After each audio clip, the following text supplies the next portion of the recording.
Thank you. Our spiritual and political leader, social as well, in Abuja, to hear that Mr. President of Nigeria, Buhari, is surprised that some people in Igbo land are talking about leaving Nigeria. Well, that makes me very happy because maybe what I'm seeing from him are not intentional. The exclusion of Igbo, the removal of Igbo, the various problems created for our people, humiliation, discrimination, exclusion. His mouth that he didn't know how an Igbo man can be thinking of leaving Nigeria. That may be also the reason why he thinks Ndi Kanu is not supported. We may not support Ndi Kanu in everything he says or does, but we understand why our people are crying, not only our children. We voted with our feet for one Nigeria, and there's no doubt about our commitment to one Nigeria. Even now, some of us are still praying very fervently for one Nigeria. But we thought the president was the head of the government that is pushing the Southeast out of Nigeria. Now that he says he's surprised about that, maybe there's a chance of make-up. Maybe there's a chance we can be thinking back. We don't want to be slaves in Nigeria. If we cannot have citizenship rights in Nigeria, there's no reason to continue being in Nigeria. But many of us, myself included, are advocates of one Nigeria. Please, thank you for coming. The Professor Wekako, the Secretary of Igbo Elders in Abuja, will read out the statement we have for you today. Thank you.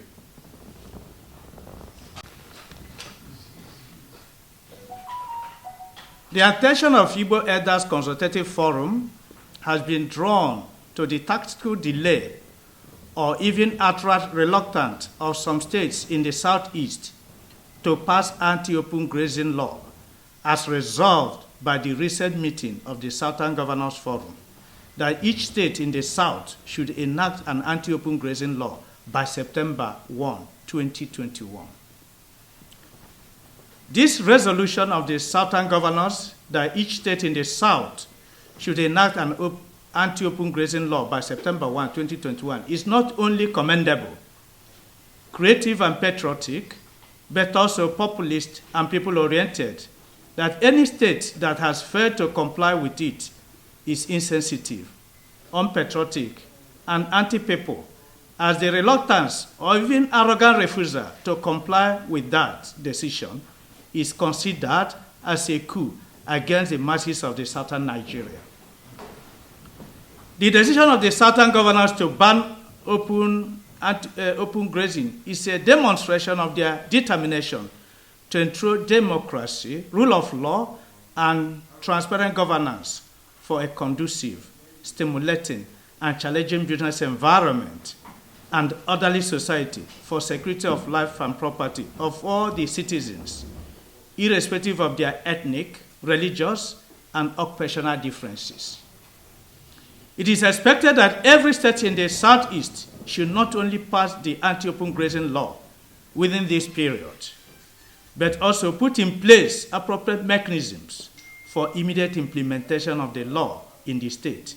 Otherwise, the laudable objective of enacting the law for the purpose of minimizing conflicts between farmers and herders as well as promoting ranching and other modern pastoral methods, will be defeated.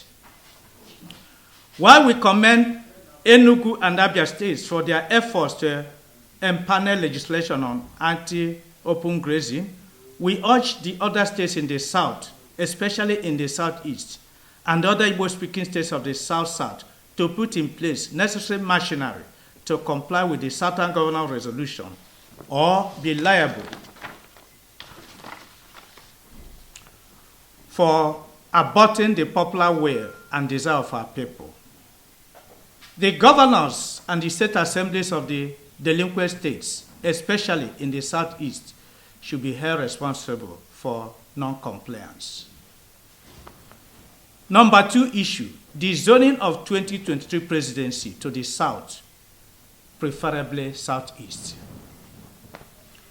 We also view with great concern the concerted efforts of some unpatriotic Nigerians, in concert with some of our sons and political leaders, to scuttle another patriotic resolution of the Southern Governors Forum that the 2023 presidency of Nigeria should be zoned to the South for the sake of peace, justice, equity, and fairness. This ugly development is saddening, divisive, and unpatriotic, as we equally condemn it without any reservation, and shall support any possible sanctions against any Igbo sons and daughters that are associated with this deceit and betrayal of people's will and popular desire. The presidency has to be zoned to the South, and we believe that our brothers of the South-South and Southwest shall be considerate enough to microzone it to the Southeast, which, except for the 6 months of Aguirre's military regime, has not been given the opportunity to lead the country in that capacity since political independence of Nigeria in 1960. We also hasten to warn that any political party that tinkers with the laudable and patriotic demand that the 2020 presidency be zoned to the South and do otherwise by zoning it elsewhere should be prepared to struggle without the votes of our people, because it is against the principles of equity, justice, and fairness. Certainly, we shall mobilize our people wherever they are to vote against that party. If they refuse to zone it to the South, we shall mobilize our people. We have population in every state of the Federation to vote against that party. Any political party that preaches democracy, accountability, and transparency should first put into practice the principles of equity, justice, and fairness by zoning the 2023 presidency to the South, preferably the Southeast. This will no doubt douse the increasing tension and hidden Nigerian polity aggravated by the cries of marginalization, injustice, policy of exclusion, nepotism, and ethnicity. This is the view of Igbo Elders Forum. I've read it on behalf of His Excellency, Dr. Chukwuemeka Ezeife Okwadike Ndi Igbo. I will now allow him to make further expansions. Igbo man would be asking to get out of Nigeria. Well, I'm happy because it's a cape of good hope, because Buhari has been the head of government for many years, and all his actions are consistently suggesting that he wants the East out of Nigeria against our own interest. We are the reason Nigeria can be considered a country, because anywhere you go in the country, we're there. If you remove the indigenous, we're the next population. We voted with our feet for one Nigeria. And many of our elders, like me, have been preaching one Nigeria consistently But that doesn't mean that we will allow ourselves to be driven out if we can avoid it. So, for the president to say he is happy with his visit to the East, and that he didn't know that some Easterners are thinking of leaving Nigeria, we're happy because it's a new beginning possible. But it's a surprise anyway. I welcome you all, and please, this country is a gem of a country. We don't know the quality we have. We don't know the resources we have, the good luck, the gift God gave to us, until we lose those gifts. If we allow this country, instead of restructuring it as an emergency, we allow it to disintegrate, then I don't know. Even the Igbo people want to go on their own. Middle Belt have said they want to go. Yoruba have said they want to go. The Igbo said they are being pushed out of Nigeria. What is left? Some people are making provocative statements. Statements like, Nigeria belongs to us. God has given us Nigeria. How many are you that God gave Nigeria? We don't want those people to get out of Nigeria, no matter how many they are. And we were living together with them until the design to get Jonathan out of Nigeria, out of governance. And then the bandits, kidnappers, everybody came along. Apology the Southeast has coming into government when you vote a president in is that we don't want any Nigerian to be indigent and accept indigency. We want egalitarian society. A man must be able to feed his family. A child must be able to go to school. You come to our side, you see it. Nobody is a servant to the other, servile to any other person. We live as human beings created equally by God. And that's what we can offer anywhere. We want to be able to use our assets and lead to explosive development of this country. Country is so gifted, and man is messing it up. Please, I want you, as pressmen, I'm talking to you, not even to anybody else. As pressmen, you should lead the way. That a country like this should not just go away.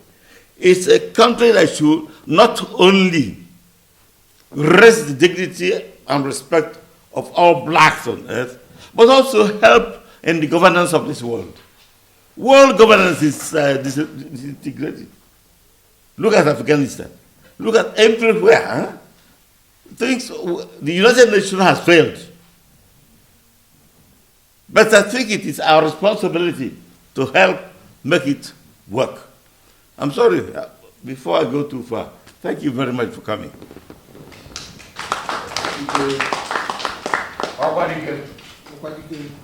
Lands should never be given to anybody.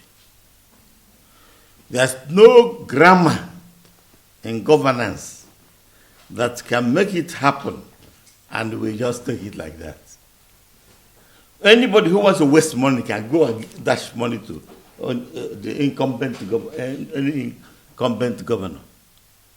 But when that incumbent governor goes, nobody is going to follow the agreement reached by them. So we, the people of the Southeast, do not want a square inch of land given for grazing. Therefore, our governors are warned After all, they are leading us, they are governing us. They should follow our interest.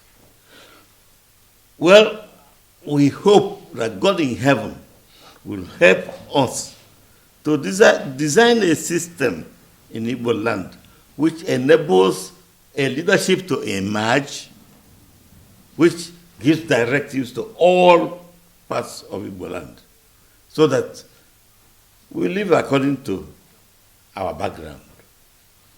This issue of money being so prominent, you are feeding well virtually, and you still are looking for somebody to give you contract, give you money, and when you are giving, you forget everything. I think things are changing. Igbo must be Igbo. The opportunity we have now with Nnamdi Kanu in detention, Igboho in prosecution, is to pray God to let the conscience of the president cool down. We pray God to manage the mind of the heart of the president. Let's now dialogue. This is a very good opportunity for dialoguing instead of insisting on any military or violent approach. There's no reason for anybody, not to talk about even the president of a country like Nigeria, who should be very proud, to want to tear apart this country. I don't know what else to say except that our minds should cool and be more grateful to God for what we have as a country, Nigeria. I don't know, anybody making a comment to this? And you start to kill yourself too. In what way does this at home help us? It's not this one of going to the president's coming. The president is coming and they said sit at home for 2 days. That shows how people feel about the role of the president in the circumstance. But sit at home every Monday. On the first Monday, our children did not go to take exams, and nobody is changing it for them. Sit at home. I was coming back from the east. I came to OKC. I found people playing soccer on the highway. That is not this kind of culture we know of. Sit at home is not good. And I'm happy that when that was pointed out to Nnamdi Kanu, he clearly agreed with it and announced the cancellation of sit at home. But some people, like the ones who went and cleared the akara a woman was preparing, poured away the oil, and enjoyed themselves. Some people, we don't have angels, all angels at home. There are some people who again from disturbance. But we beg them, we should act, governor or no governor, the town union, the Igwes, our people, the bishops, we should let our people know the truth. Tell them the only truth.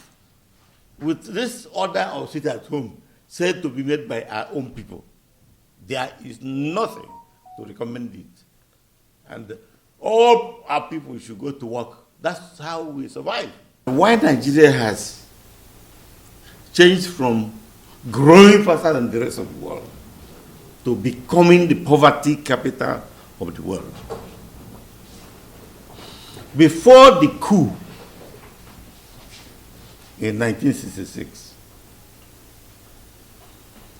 we had a structure of government which had regions as base and a true federal system at the top, federative federation. What happened? After the coup, as I used to say, the military, which ruled Nigeria, ruined Nigeria. How? Because of the war that came between Biafra and Nigeria. The federal government decided to alienate the rest of the East outside of Igbo from Ojukwu power. I don't know, many young people will now hear it for the first time. What did they do? They decided to create 12 states. The reason was that in the East, if it was just like East, then the legal authority will still be with Ojukwu. But because they wanted to alienate the rest of the East from the Igbo, they created a Southeast. Oh yes. Then, after the war, instead of going back to the regional system, the various northern military leaders kept creating, changing the structure of government. Eventually, we arrived at 37 states. Abuja, as if it were a state, but otherwise 36 states. And what happened? More and more powers were given from the states to the federal government, to the extent that now you don't even know what is a federation. If you take the exclusive list, those things that can be done by the federal government alone, you will see how extended it is now. 68, I'm told. But we can go back to a structure, regional, zonal, even if it is state, but with develop powers. But with as it is today, even you get a very good economist to run this your presidential system, it will still have serious problems. There was a time we were gifted in Nigeria with Kahubu, Olufalaye was very good there, Chikelu was very good there, Oyegu, Ayo, and my humble self, fresh from Harvard. We were working. And that was when the World Bank said parts of Nigeria were growing faster than the rest of the world. We want to experience that power. That the permanent secretary in those days could change the face of the ministry. But today, a permanent secretary is just yes man. And the person who is commanding him doesn't know what's the difference between spare parceller and herdsmen. So please, you are the press. You are in charge. Other Nigerians should defend what's happening in any other part of Nigeria. Attack what is wrong. Propose what is right for any other part of Nigeria. That's where we will survive as a great country. If the East doesn't care what's happening in the West, and the West doesn't care what's happening in the East, and so Middle Belt doesn't care about anybody, then the Northeast and Northwest are bound to rule. That is prescription for disaster and disintegration. And we are looking at it. We are looking at disintegration coming our way. by the grace of Almighty God, it will not happen. But we have to work. God will not come down from heaven to come and do it for us. Thanks for checking out SYMFONI on YouTube. Please be sure to subscribe and like our videos for updates.